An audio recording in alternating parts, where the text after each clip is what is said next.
శ్రీపాదరాజం శరణం ప్రపద్యే. అధ్యాయము 15. బంగారప్ప సుందరరామశర్మల వృత్తాంతము. నేను శ్రీ దత్తానందుల స్వామి వారి నుండి సెలవు తీసుకొని నా ప్రయాణాన్ని కొనసాగించుచున్నాను. దారిలో దప్పిక అగుట వలన అక్కడికి దగ్గరనే ఉన్న ఒక బావి వద్దకు వెళ్ళి తిని అచట నీరు చేదుకొనుటకు ఒక చేద కూడా కలదు. నేను నూతి లోపలికి తొంగి చూద్దును కదా, ఒక వింత దృశ్యం కంటపడింది. నూతి ఒరల మధ్య భాగం నుండి మొలచిన ఒక చెట్టు కొమ్మను ఆధారంగా చేసుకొని తలకిందులుగా ఒక వ్యక్తి వేలాడుచుండెను. ఆ అపరిచిత వ్యక్తి నన్ను ప్రేమతో శంకరభట్టు అని పిలిచెను. ఆశ్చర్యంతో నా పేరు మీకెలా తెలిసిందని అడిగి తిని. అందుకు అతను, నీ పేరు మాత్రమే కాదు, నీవు శ్రీపాద శ్రీవల్లభుల వారి దర్శనంనకు కురుంగడ్డ వెడుతున్న విషయం కూడా నాకు తెలుసు. నిన్ను కలుసుకొని నిమిత్తమై మాత్రమే నేను వేచి ఉన్నాను అని చెప్పెను. అతడిని నూతిలో నుంచి బయటకు ఎలా తీయాలి అని ఆలోచించసాగితిని. చేదకున్న త్రాడు బలహీనమైనది. నా ఆలోచనను పసిగట్టిన ఆ పుణ్యపురుషుడు, ప్రాపంచిక బంధములతో సంసార కూపంనబడిన మానవుడవు నీవు. బంధరహితుడనై ఈ విచిత్ర యోగ ప్రక్రియలో ఆత్మానందంన ఉన్నవాడను నేను. నన్ను నీవేమి లేవనెత్తగలవు? నా అంతట నేనే లేచెదను. మనకు శక్తి చాలనప్పుడు శ్రీపాదుల వారు దయతో శక్తిని అనుగ్రహించెదరు అని అనెను. అలా అనుటయే తడువుగా కనురెప్పపాటలో నా పక్కన ఉండెను. నేను ఆశ్చర్యంకి లోనైతిని. అతడిలా చెప్పెను, నా పేరు బంగారప్ప. నీవు దాహం కొనినట్లున్నావు. నేను నీ దప్పిక తీర్చేదను అని పలికి తక్షణమే చేదతో నీటిని తోడి తాను గడగడా త్రాగుచుండెను. విచిత్రంగా నా దాహము కట్టబడెను. నేను ఆశ్చర్యపోయాను. అంతటా మేమిద్దరము కలిసి ప్రయాణం చేయసాగితిమి. అతడిలా చెప్పసాగాను, నేను స్వర్ణకార కుటుంబానికి చెందిన వాడను. మంత్రతంత్రములలో ప్రావీణ్యంను సంపాదించిన వాడను. నాకు అయిష్టులైన వారిని మంత్రతంత్ర ప్రయోగంతో చేతబడి చేసి చంపగల సామర్థ్యంను సంపాదించి తిని. భూతపేత పిశాచములతో సన్నిహితత్వంను కూడా పొంది తిని. శ్మశానములలో వివిధ రకాలైన కార్యకలాపాలను చేసేవాడిని. నా పేరు విన్నంతనే జనులు గడగడలాడేవారు. నేను ఏ గ్రామంనకు పోయినను అచ్చటి జనులు నేను భూతప్రేతములను ప్రయోగించడం ద్వారా వారికి ఏ విధమైన కష్ట నష్టములను కలిగించేదనో అను భయంతో నాకు విశేషంగా ధనం ఇచ్చేవారు. వారు ఇచ్చిన ధనంలో ఎక్కువ భాగం సదా నన్ను ఆశ్రయించి ఉండు భూతప్రేతముల బలులకు ఉపయోగింపబడేది. సకాలంలో బలులు సమర్పించని ఎడ ఆ భూతములు నాకే తీవ్రహానిని కలిగించగలవు. నా ముఖములో సాధారణ మనుషులకు ఉండవలసిన ప్రసన్నత్వము లోపించి భూత ప్రేతములకుండు వికృత కలలును క్రూర స్వభావ లక్షణములు పెంపొందినవి. నా సంచారములలో ఒకసారి పూర్వపుణ్యవశమున పీఠికాపురంనకు వచ్చి తిని. దత్తప్రభువుల అవతారముచే పవిత్రమైన ఈ నగరమందు క్షుద్రములైన కుతంత్రములకును పరస్పర కలహములకును కూడా చోటు లేదు. నేను శ్రీబాపనార్యుల వారి గురించి, శ్రీపాదుల వారి గురించి కర్ణాకర్ణిగా చిత్ర విచిత్రములైన విషయములను విన్నాను. మునుముందుగా నేను బాపనార్యుల వారిని సంహరింపదలిచి తిని. నేనొక కొలను వద్దకు పోయి దోసిళ్లకు దోసిలు నీటిని తాగుచుంటిని. నేను ఎవరినైనా చంపదలుచుకున్నప్పుడు నా వద్ద అనేక రకములైన ప్రక్రియలుండేటివి. అందులో ఒకటి, నేను చంపదలుచుకున్న మనుష్యుని రూపంను ధ్యానించుచు నీటిని తాగినచో నేను నీరు తాగిన నీరంతయు ఆ మనుష్యుని పొట్టలో చేరును. నీటితో పొట్ట నిండిపోగా ఆ వ్యక్తి పొట్ట పగిలి చచ్చును. శ్రీపాదుల వారి లీలా విశేషములు అనూహ్యములు. నేను కొలనులో నీరు త్రాగు సమయమున బాపనార్యుల వద్ద శ్రీపాదుల వారు ఉన్నారు. శ్రీపాదుల వారు ప్రేమతో బాపనార్యుల పొట్టను నిమిరారు. నేను ఎంత నీరు తాగుచుండినను అది శ్రీపాదుల వారి మహిమ వలన ఆవిరైపోవుచున్నది. నీటిని త్రాగి త్రాగి నేను అలసిపోయి తిని. కానీ బాపనార్యుల వారు మాత్రం నిక్షేపంగా ఉన్నారు. నా ఈ క్షుద్ర విద్య ఎందుకు ఈ రోజున విఫలమయ్యేనని ఆవేదన చెంది తిని. కారణం తెలియరాకుండెను. శ్రీపాదులు క్షుద్రోపాసకుల పీడ తొలగించుట. నా వద్ద సర్పమంత్రం ఒకటి ఉండేది. అది పఠించినచో వెంటనే నేను మనస్సులో ధ్యానించిన వ్యక్తి ఇంటి వద్దకు ఎక్కడెక్కడో సర్పములు వచ్చి చేరి వారిని కాటువేయును. నేను బాపనార్యులను ధ్యానించి ఆ సర్పమంత్రంను పఠించి తిని. అప్పుడు అనేక సర్పములు బాపనార్యుల ఇంట చేరినవి. అయితే అవి ఆ ఇంటి ఉన్న ఒక పందిరిపైకి ఎగబాకి పొట్లకాయల వలె వేలాడినవి. 2 ముహూర్తముల కాలం గతించిన తర్వాత ఆ సర్పములు ఎక్కడి నుండి వచ్చినవో అక్కడికి తిరిగి వెళ్ళిపోయాయి. ఈ విధంగా నా 2వ ప్రయత్నం కూడా విఫలమైంది. నా వద్ద ఉన్న భూత ప్రేతములు బాపనార్యుల ఇంటి దరిదాపులకు కూడా పోలేమని నిష్కర్షగా చెప్పినవి. ఇదంతయు శ్రీపాదుల వారి చమత్కారమని లీలగా నాకు అర్థమైనది. నాలో ఇంకనూ రాక్షస ప్రవృత్తి అంతరించని కారణంన శ్మశానమునకు పోయి శ్రీపాదుల వారి పిండి బొమ్మను చేసి దానికి 32 స్థానములలో 32 సూదులను గుచ్చి తిని ఈ మారణ ప్రక్రియ వలన శ్రీపాదుల వారి శరీరంలో ఆయా స్థానములలో రుగ్మతలు కలిగి తీరవలను. అంతేకాక ఆ సూదులు ద్రవరూపమును పొంది శ్రీపాదుల వారి శరీరంలోకి ఇంకిపోయి శరీరమంతయు విషపూరితమై మరణం కలిగి తీరవలను. నా ఈ ప్రయత్నం కూడా విఫలమయ్యను. విచిత్రంగా ఒక అర్ధరాత్రి సమయంలో నా పొట్టలో నీరు అధికంగా చేరుచున్నదను అనుభావం కలిగెను. నాకు ప్రాణాంతకంగా ఉండెను. నా సర్పమంత్ర ప్రభావమునకు బాపనారుల ఇంట చేరిన సర్పములన్నీయూ పీఠికాపురంలోని నా యొక్క తాత్కాలిక నివాస స్థానంకు వచ్చి నన్ను కాటు వేసినవి.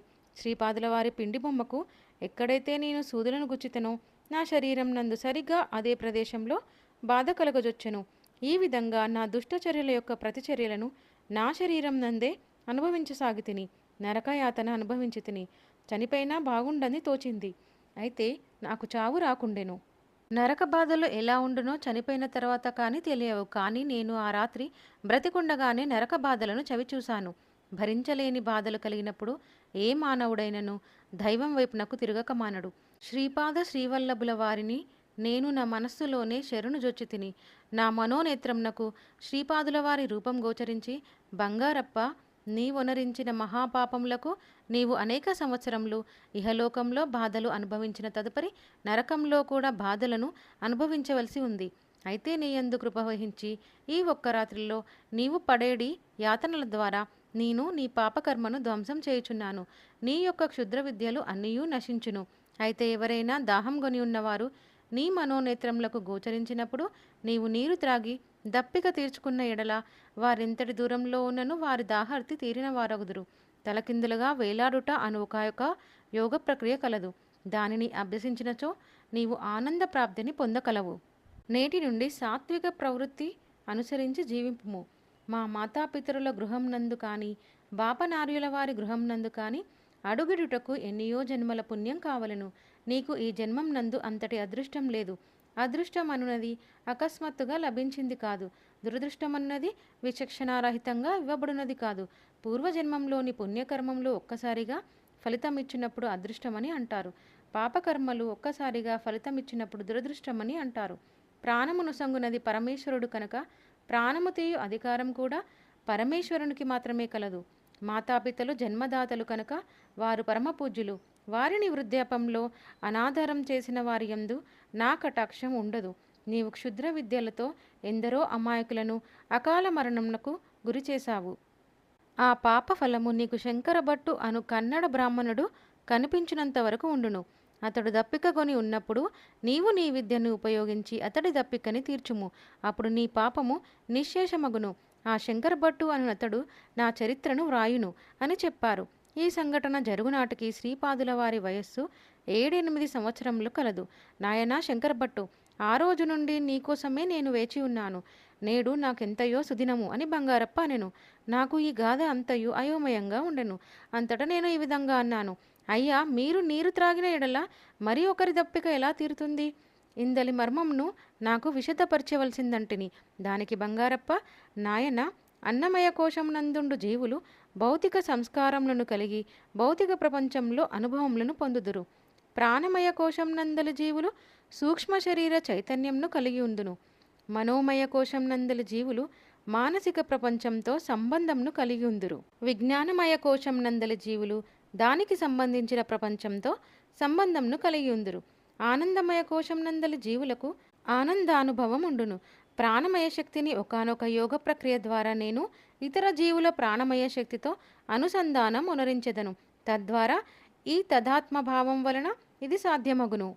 ఒకానొక యోగ ప్రక్రియ ద్వారా పూర్వకాలమున వాలి తన ఎదురుగా ఉన్న వానికంటే రెట్టింపు బలమును శక్తిని పొందుచుండెను. అందువలననే రాముడు వాలిని చెట్టుచాటు నుండి వధించెను.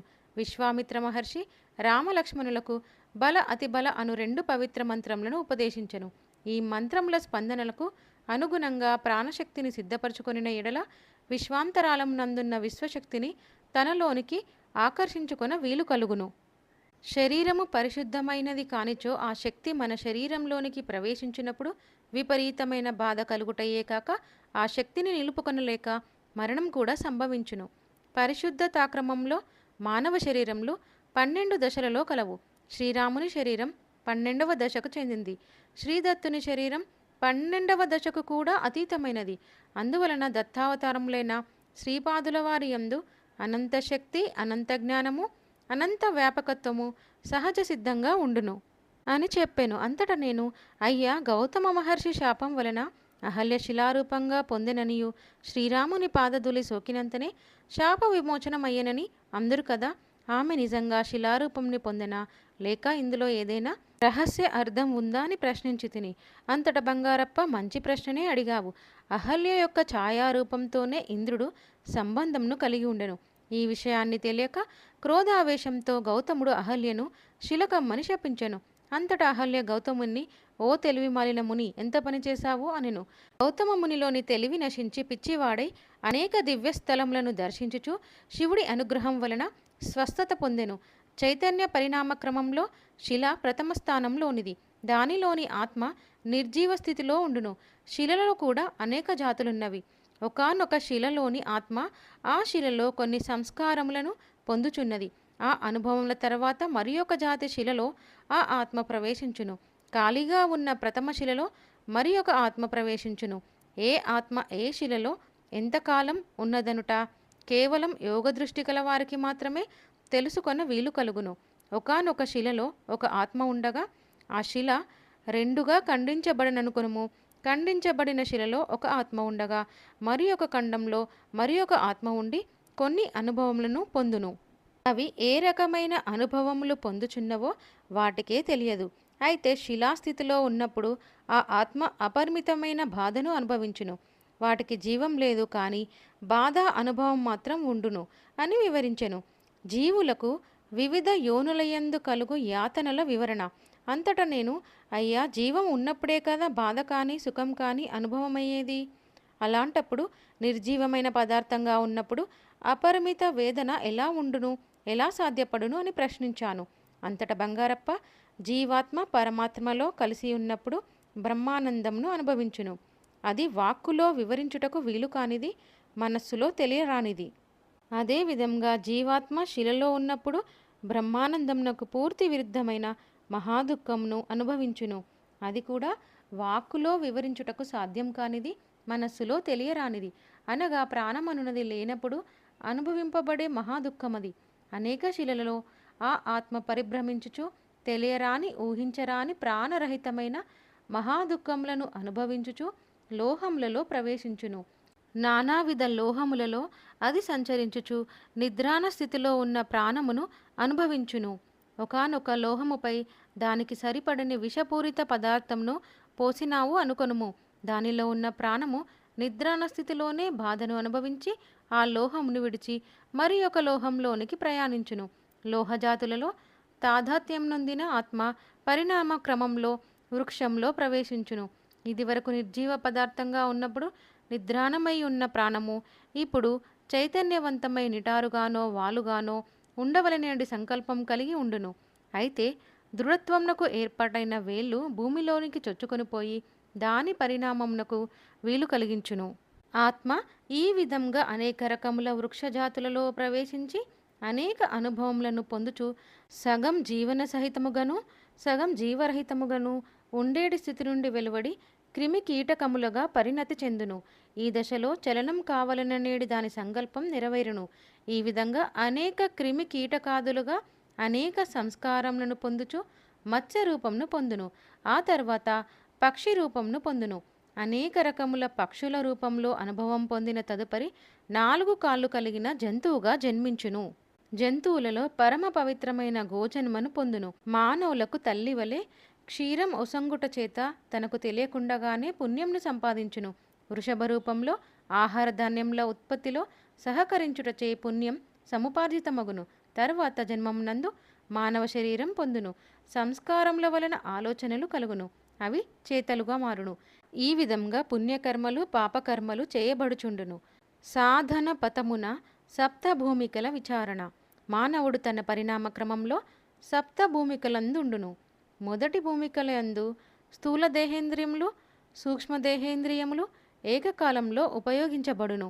రెండవ భూమికయందు సూక్ష్మ శరీరేంద్రియములతో సూక్ష్మ ప్రపంచానుభవంను పొందుచు చిన్న చిన్న మహిమలను చేయగల సామర్థ్యంను పొందును.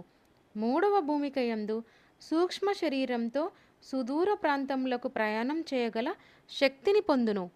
3-4 భూమికల మధ్య వశీకరణ కేంద్రం ఒకటి ఉంది. వశీకరణకు లోనైనప్పుడు ఏ స్థితిలో ఉంటే అదే స్థితిలో ఉండిపోవడం జరుగుతుంది.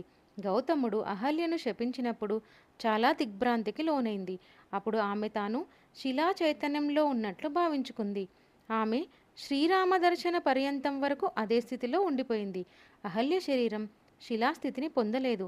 ఆమె మనసు మాత్రమే ఆ స్థితిని పొందింది. అంటే 3-4 భూమికల మధ్య ఉన్న వశీకరణ కేంద్రంలో ఉండిపోయింది.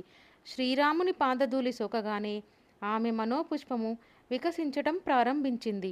ఆమె తిరిగి తన సహజ స్థితిని పొందింది. 4వ భూమికకు చేరిన ఆత్మకు అత్యంత విస్తారమైన యోగశక్తులు లభించును. తమ యోగశక్తులను లోక కళ్యాణార్థం అంతరాత్మ ప్రబోధానుసారం వినియోగిస్తే పై స్థితులలోకి పోయే వీలుంటుంది. అలా కాక పాపకార్యముల నిమిత్తము తుచ్చమైన స్వార్థ ప్రయోజనాల కోసం ఈ శక్తులను వాడితే పతనావస్థకు చెంది శిలా చైతన్యంలోనికి పడిపోవడం జరుగుతుంది.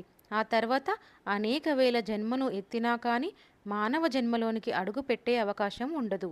5వ భూమికలో ఉన్నవారు సంకల్ప జ్ఞానులు. 6వ భూమికలో ఉన్నవారు భావజ్ఞానులు.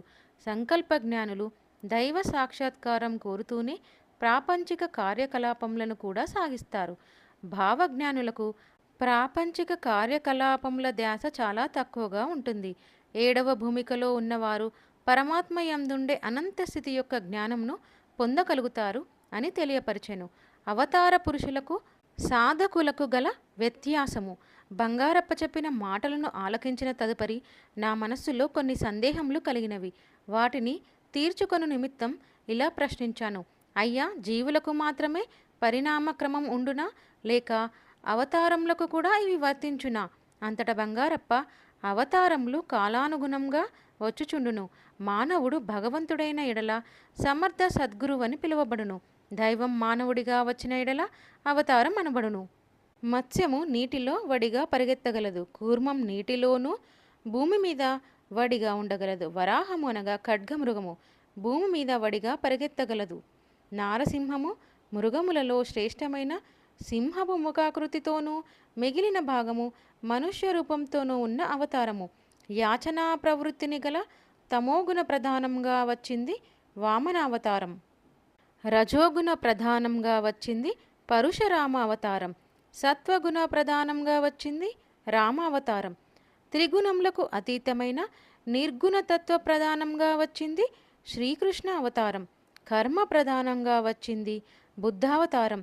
సమస్త సృష్టిలోని ఏకత్వం నందలి అనేకత్వమును, అనేకత్వం నందలి ఏకత్వమును తనయందే నిలుపుకొని వచ్చిన అత్యంత అద్భుతమైన, అత్యంత విలక్షణమైన యుగావతారం శ్రీపాద శ్రీవల్లభ అవతారం.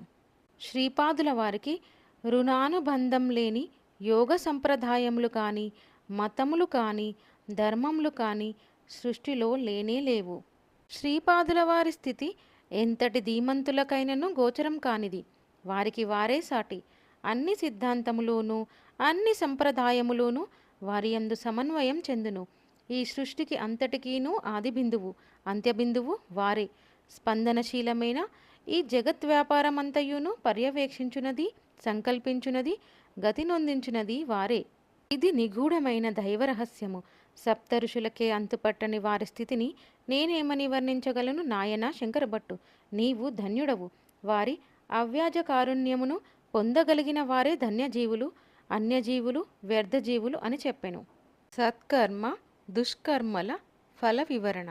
అయ్యా, నాకొక సందేహం కలదు.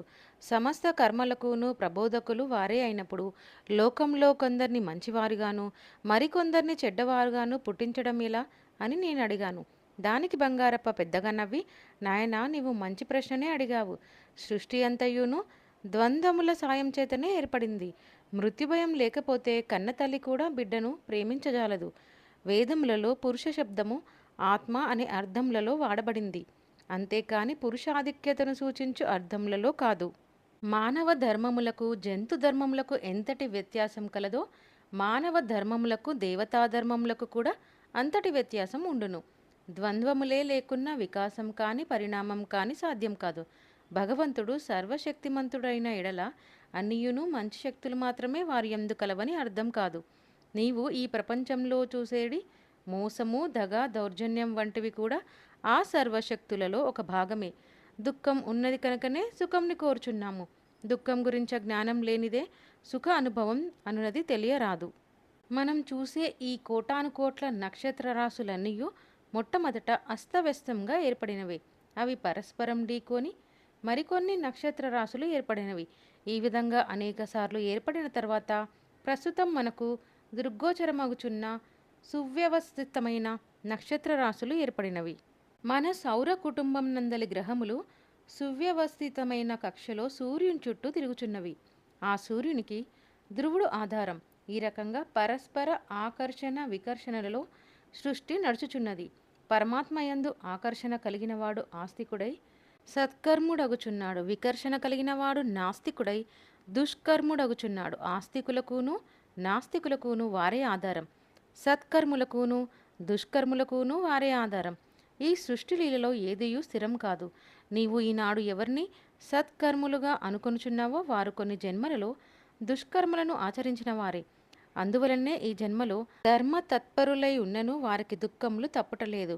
అలాగే దుర్మార్గులు సుఖములను అనుభవించట కూడా వారి పూర్వజన్మకృత పుణ్యఫలానుభావం కానీ వేరు కాదు. సామాన్య పాపం కానీ పుణ్యం కానీ వెంటనే ఫలితములను ఇవ్వు. అయితే తీవ్రమైన పాపం కానీ మహాపుణ్యం కానీ చేసిన ఎడల శీఘ్రంగానే ఫలించును. మానవుడు ఏ విధంగా నడుచుకున్న ఎడల సుఖంగా జీవింపవచ్చునో సద్గ్రంథములు తెలియజేయుచున్నవి. మంచి పని చేయుటకు కానీ చెడు పని చేయుటకు కానీ వారికి పరిమితమైన స్వేచ్ఛ ఇవ్వబడింది. అధర్మం మితిమీరి ధార్మికులు దిక్కుతోచని స్థితిలో ఉన్నప్పుడు పరమాత్మ తన మాయ చేత అవతరించుచున్నాడు. చావు పుట్టుకలు లేని దైవము అవతారం ధరించి మానవుడిగా మన మధ్య ఉండుట అద్భుతమైన విషయం అని చెప్పారు. మహారాజునకు గర్వభంగము. పీఠికాపురం సంస్థానంను ఏలు రాజు ఒక్కొక్క పర్యాయము మారువేషంలో తిరిగి ప్రజల స్థితిగతులను తెలుసుకునేవారు. ఒకసారి ఆ మహారాజుకు శ్రీపాదవల్లభుల దర్శనం చేసుకొనవలనని కోరిక కలిగినది. వెంటనే తన భటులను అప్పలరాజు శర్మ ఇంటికి పంపెను. ఆ తాకీదు సారాంశం ఏమనగా, శీఘ్రంగా శ్రీపాదుల వారిని తీసుకుని అప్పలరాజు శర్మయు పాపనార్యులును కోటలోనికి మహారాజు వారి వద్దకు రావాల్సిందని. అవమానకరమైన ఈ ఆహ్వానంను శ్రీపాదుల వారు తిరస్కరించిరి. అప్పలరాజు శర్మకు కోటలోనికి వెళ్ళుటకు ఇష్టం లేదు. బాపనార్యుల వంటి మహాపురుషులు అంతరాత్మ ప్రేరణ ఉన్నగాని ఎటువంటి చోటికి పోరు. బాపనార్యులు శ్రీపాదుల వారితో, నాయన బంగారు, కోటలోనికి వెళ్ళుటకు నీకు అభ్యంతరమా అని ప్రశ్నించారు. దానికి శ్రీపాదులు, తాత, మహారాజునకు భక్తి లేదు, నా దర్శనం అంత సులభమైంది కాదు అనెను.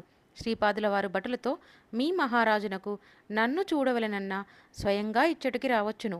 అతడు కేవలం ఈ సంస్థానమునకు మాత్రమే రాజు. నేను ఈ సృష్టికంతటికీ రారాజును, చక్రవర్తిని.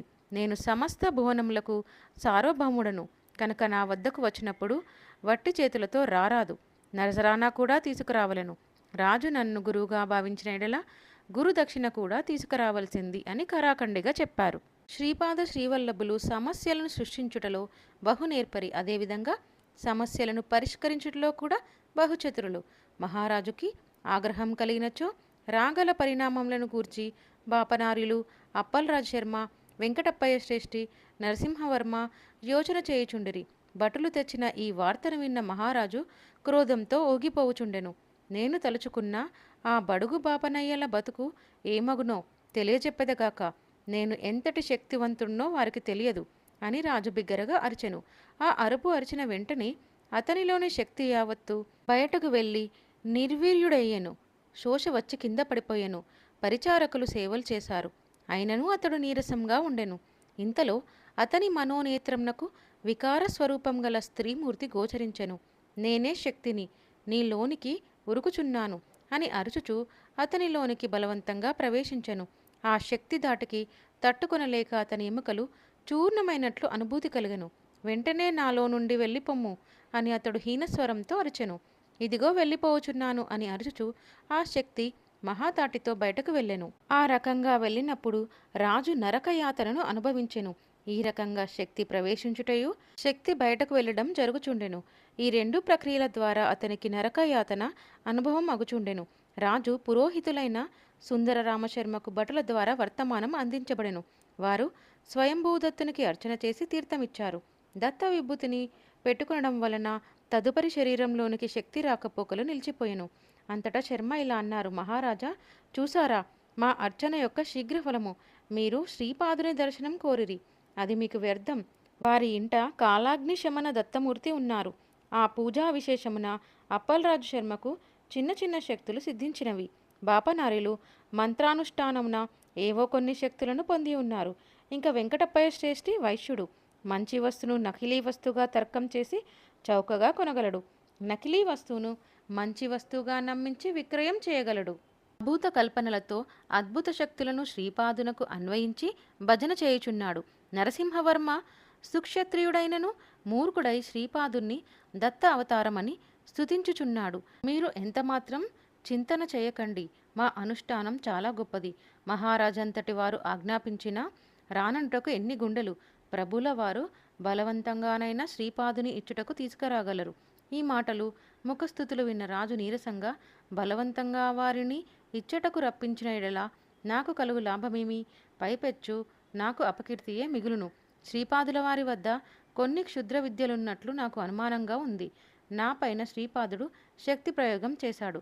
లేకపోయినా ఈ శక్తి నా శరీరంన రాకపోకలు ఎలా సాగిస్తుంది? దీనికి మీరు తరుణోపాయం చూపవలెను. మీరు మా కుల పురోహితులు, మా శ్రేయస్సును కాంక్షించువారు అని పలికెను. అంతట శర్మ ఇలా అన్నారు, మహారాజా, దత్త పురాణంను బ్రాహ్మణుల చేత పారాయణం చేయించవలెను. స్వయంభూదత్తునికి అర్చనలు చేయించవలెను. బ్రాహ్మణ సమారాధనము చేయవలెను. భూరి దక్షిణలను ఇవ్వవలెను. అష్టాదశ వర్ణముల వారికిను అన్నదానం చేయవలెను. ఆ విధంగా చేసిన ఎడల దత్తుడు ప్రసన్నుడగును. శ్రీపాదుని ఆట కట్టును. క్షుద్రశక్తుల బాధ నివారణమగును.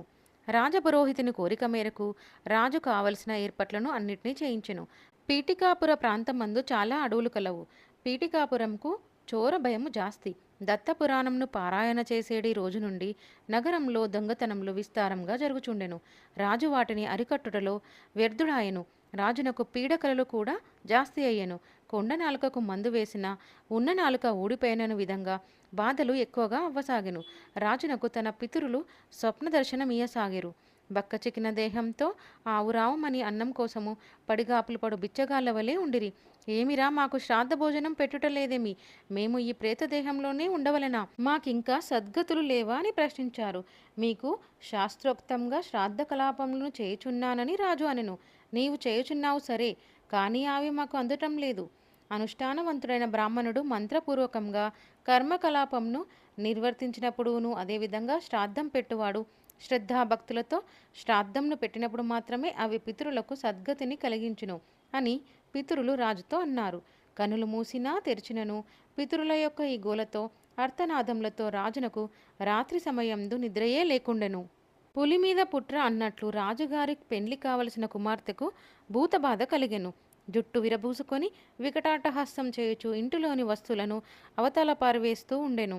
భోజనమునకు కూర్చున్నప్పుడు అన్నంలో పురుగులు ధారాళంగా కనిపించుచుండెను. ఉన్నట్టుండి వస్త్రములకు నిప్పంటించుకొనుచుండెను. అన్నదానం జరుగు చోటికి రాజు వచ్చి వీక్షించినప్పుడు దీనంగా హీనంగా కృషించిన శరీరంతో ప్రేత కలలతో ఉన్న తన వంశంలోని గతించిన స్త్రీ పురుషులు దృగ్గోచరమై రాజు పరిస్థితి చాలా దయానీయంగా ఉండెను. సుందర్ రామశర్మ ఇంట్లో కూడా పరిస్థితులు బాగలేవు. సౌమ్య మనస్కురాలైన అతని ఇల్లాలు ఉన్నట్టుండి వంట పాత్రలతో అతని నెత్తిని మోదుచుండెను.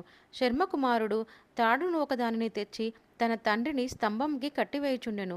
శర్మకుమార్తె తన తండ్రి మీద ఉమ్మివేసి తన పాదరక్షలతో ముఖము వాయగొట్టుచుండెను.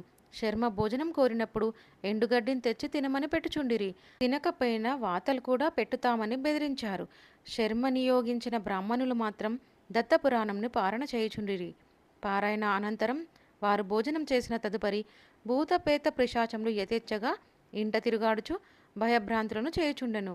కొందరు స్త్రీలు వికృతంగా నవ్వుచు, నీవు ఏ రాజునకు పౌరహిత్యం చేయుచున్నావో ఆ వంశంలోని పైతరముల వారు పరాయి స్త్రీలను మాతృ సమానులుగా ఎంచక బలవంతంగా అనుభవించిరి. ఆ స్త్రీలు ఎవరో కాదు, మేమే. మా భర్తలతో మమ్ము సుఖంగా సంసారం చేసుకోనియక మహా అపరాధం చేశారు. మేము ఈ రాజవంశం మీద పగ తీర్చుకోదలిచాము. మీరు మాకు పిండ ప్రదానం చేసినంత మాత్రాన మాకు సద్గతులు ఏమీయూ కలగవు.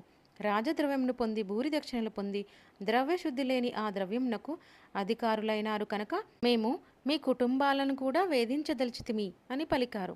పారాయణ చేయు బ్రాహ్మణులు సుందరరామశర్మయును మహారాజును కూడా భయభ్రాంతులై దత్తపురాణం పారాయణ చేసిన శుభఫలములు సిద్ధించునని విన్నాము. కానీ ఇది ఏమి విపరీతము! ఈ పురాణ పఠనం వలన శంకరుడు ప్రసన్నుడై తన భూత ప్రేత పిశాచగణములతో సహా కరాల నృత్యం చేయుచున్నాడు.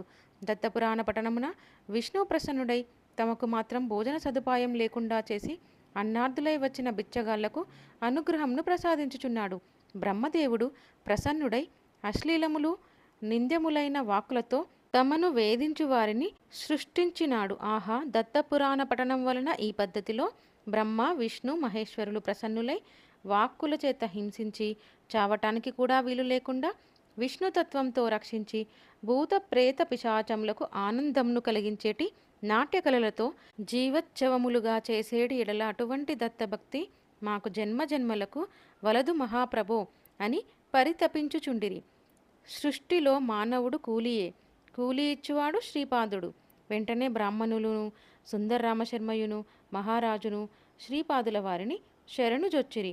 అంతటా శ్రీపాదుల వారు, ఈ సృష్టిలోని ప్రతి మానవుడు కూలీయే, నేను యజమానిని. నేను ప్రసన్నుడైన ఎడల నీకు రావలసిన దానికంటే ఎక్కువ కూలీ ఇచ్చేదను. అప్రసన్నుడనైన ఎడల నీ దుష్కృత్యమునకు ఎంత కూలీ తగ్గించవలనో అంతా తగ్గించియే ఇచ్చేదను. ఆలయంలో స్వయంభూదత్తుడుగా ఉన్నది నేనే. కాలాగ్ని శమన దత్తరూపంలో ఉన్నది నేనే. జీవులయందు కరుణతో శ్రీపాద శ్రీవల్లభ రూపంలో వచ్చి ఉన్నాను. నా ముఖమునకు మంగళహారతిని ఇచ్చి పాదములను మేకులతో దిగగొట్టిన ఎడల మీకు ఫలము ఎలా వచ్చును? నా తల్లిదండ్రులు ఎవరనుకున్నారు? ఈ దత్తపురాణంలోని విష్ణుదత్తుడును అతని భార్యయును ఈ కలియుగంలో అప్పలరాజు శర్మగాను సుమతి మహారాణిగాను జన్మించిరి. ఒకనొక కల్పమందు శ్రీ విఘ్నేశ్వరుని కుమారులైన లాభుడు, మరి ఒక కల్పమందు లాభాద మహర్షి బృహత్ శిలానగరమందు భాస్కరాచార్యులుగా వచ్చింది కూడా బాపనార్యుల వారే. వారి గోత్రము వైశ్యకులమున జనించిన వారికి గౌరవపాత్రమైనది. నేను గణేష చతుర్థిన అవతరించుట కూడా దివ్య సంకల్పంలో భాగము. వాసవి కన్యకా పరమేశ్వరి అవతారం నుండి వెంకటప్పయ్య శ్రేష్ఠి గారితో రుణానుబంధము, సింహాచల క్షేత్రం నందలి నృసింహ రూపంలో రుణానుబంధం కలిగిన నరసింహవర్మ నిజంగా పుణ్యాత్ములు కనుకనే వారికి నాతో ఈ అవతారంలో సంబంధం కలిగింది. వారి ప్రేమ వారి వాత్సల్యము నన్ను జన్మ జన్మలకు కట్టివేయుచుండును. నేను నరసింహ సరస్వతిగా అవతరించినప్పుడు సాక్షాత్తు బాపనార్యుల పోలికతోనే జన్మించెదను. వారి రాగిపాత్ర నుండి జలమును గ్రహించి ప్రోక్షించి ఇచ్చటనున్న భూత ప్రేతములకు విముక్తి కలిగించినట్లే నరసింహ సరస్వతిగా అవతరించినప్పుడు నా గంధర్వ నగరమునకు వచ్చిన భక్తులను ఆవహించిన భూత ప్రేతములను పారద్రోలి ఆ భూత ప్రేతములకు సద్గతిని కలిగించెదను. సంపద ఉన్నంత మాత్రాన గర్వింపరాదు. నీ వద్ద ఉన్న సొత్తుకు ద్రవ్యశుద్ధి ఉండవలెను, లేకున్నచో దుఃఖములు కలుగును. నీవు పుణ్యవంతుడనని గర్వించిన ఎడల నీవు ఎంతమాత్రం పుణ్యవంతుడవు కావు. నీ చిట్ట అపర్జ నా వద్దనే ఉన్నవి. దయతో వాటిలో పాపకర్మ ఫలములను రద్దు చేసి తినని చెప్పుచున్నాను. నేను పాపాత్ముడనని నీవు నిరుత్సాహపడిన ఎడల నన్ను శరణుజొచ్చి ప్రేమతో శ్రీపాదదత్త శ్రీవల్లభ దిగంబర అని పిలిచినచో క్షణంలో నీ పాపాలన్నిటినీ దహించివేసి పుణ్యవంతుడను చేసేదను. సత్యమును అసత్యంగాను అసత్యమును సత్యంగాను భావించుట వలన మీకిట్టి సంకటములు కలిగినవి. శ్రీపాద శ్రీవల్లభుణ్ణి నిందించిన కారణమున మీరు దత్తపురాణంను పారాయణ చేసి ఉన్నను మీకు దాని ఫలితం లేకపోగా వింత వింత చిక్కులలో పడితిరి. దత్తుడే స్వయంగా శ్రీపాద శ్రీవల్లభునిగా వచ్చి ఉన్నారు. ఇది సత్యం అని తెలిపారు. శ్రీపాద శ్రీవల్లభులకు జయము జయము.